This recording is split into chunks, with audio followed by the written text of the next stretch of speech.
आमच्या प्रिय बंधू बहिणींना ईश्वरच्या नावाने आमचा नमस्कार. सर्वे सरसंगे सकाळ हा कार्यक्रमासाठी तुम्हा सर्व मी स्वागत करत आहे. आपण 2 दिवस पाहत आहे, तुम्हाला कोणताही गोष्ट अशक्य राहणार नाही. देवाचं वचन आहे, अशक्याला शक्य बनवणारा. आता दुसरा शामूएल 5 अध्याय 6 वचनापासून वाचतो. दाऊद राजा आणि त्याची माणसे यरूशलेम मध्ये राहत असलेल्या यबुसी लोकांवर हल्ला करण्यासाठी निघाले. यबुसी लोक दाऊदाला म्हणाले, तू या शहरात प्रवेश करू शकणार नाही.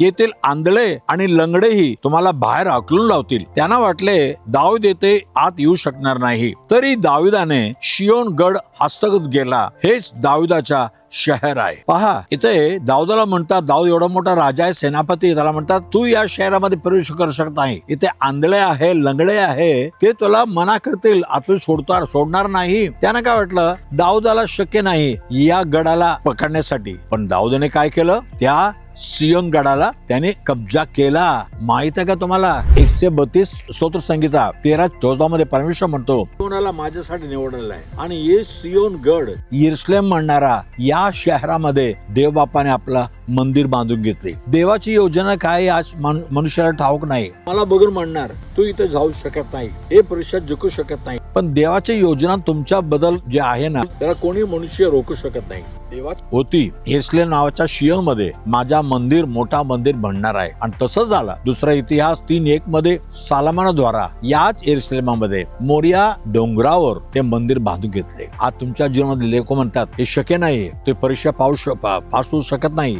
या कंपनीमध्ये तुला नोकरी लागणार नाही, काय पण अशक्य म्हणतात. पण येशूचं नाव घ्या. येशू तो अशक्याला शक्य करणारा परमेश्वर आहे. हे शक्य होऊ दे प्रभू राजा. आणि तुझी योजना, तुझी मर्जी, तुझ्या इच्छा माझ्या जीवनात पूर्ण होऊ दे असं म्हणणार का? देव तुम्हाला पण शक्य करून टाकणार, शक्य करून दाखवणार. प्रार्थना करूया. पवित्र देव बाबा, धन्यवाद. या दाऊदाला बघून लोकांनी म्हटलं, हे लंगडे आणि या आंधळे तुला रोखतील, तू यात प्रवेश करू शकत नाही, या यरूशलेमाला कब्जा करू शकत नाही. पण दाऊदाने तुझ्या नावाने कब्जा करून घेतलं. तसं आमच्या प्रिय बंधू बहिणींना तू धाडस दे प्रभू. कुठलाही गोष्ट तुम्हाला अशक्य राहणार नाही. प्रत्येक गोष्ट तुम्ही जिंकणार आणि प्रत्येक गोष्टीमध्ये तुम्हाला यश भेटणार. हो, येशूचं नाव घेताना सर्व मध्ये यश भेटते प्रभू. तसं पापापासून, रोगापासून प्रत्येकांना तू सुटकारा दे आणि आशीर्वाद दे. येशूच्या नावाने मागितो ऐक प्रभू राजा. आमेन, आमेन. God bless you. उद्या सकाळी विसरू नका, पुन्हा भेटूया. आमेन.